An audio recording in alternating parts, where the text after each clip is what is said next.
शीर्षक नीलकंठ की कथा। भगवान शिव का नीला गला। बहुत समय पहले देवी देवताओं के ब्रह्मांडीय क्षेत्र में भगवान शिव रहते थे, जो विनाश और पुनर्जनन के सर्वोच्च देवता थे। अपने शांत आचरण, राख से ढंके शरीर और अपनी जटाओं पर अर्धचंद्र को सुशोभित करने के लिए जाने जाने वाले शिव सृजन और विनाश दोनों की शक्ति थे। एक दिन देवताओं, आकाशीय प्राणी और असुरों, राक्षसों ने अमृता का अमृत प्राप्त करने के लिए समुद्र मंथन करने का फैसला किया, जिसे अमृता के नाम से जाना जाता है।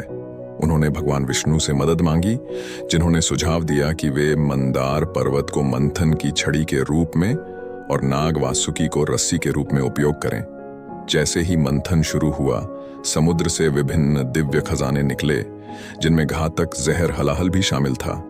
ब्रह्मांड के विनाश के डर से देवताओं ने मदद के लिए भगवान शिव की ओर रुख किया।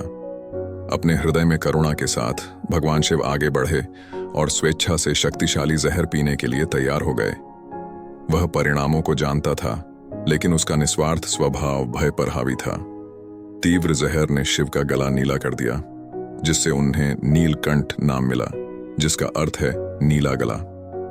जैसे ही भगवान शिव ने जहर खाया, उनकी दिव्य पत्नी पार्वती उनकी तरफ दौड़ी।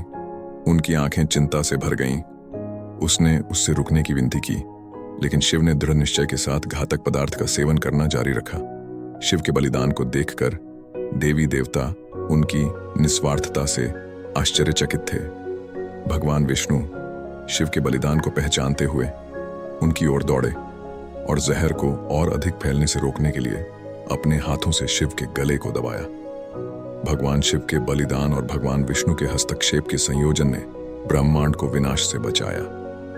जहर शिव के गले में फंसा रहा, जिससे उनका गला हमेशा के लिए नीला हो गया।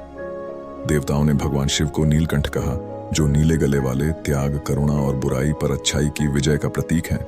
जैसे ही ब्रह्मांडीय धूल जमी, भगवान शिव खड़े हो गए। उनके गले से चमकदार नीली चमक स्वर्ग को रोशन कर रही थी। नीलकंठ की कहानी निस्वार्थता की शक्ति और सृजन और विनाश के शाश्वत ब्रह्मांडीय नृत्य की एक शाश्वत याद बन गई। अधिक पौराणिक कहानियों और आध्यात्मिक ज्ञान के लिए लाइक, शेयर और सब्सक्राइब करें। अगले एपिसोड के लिए बने रहें।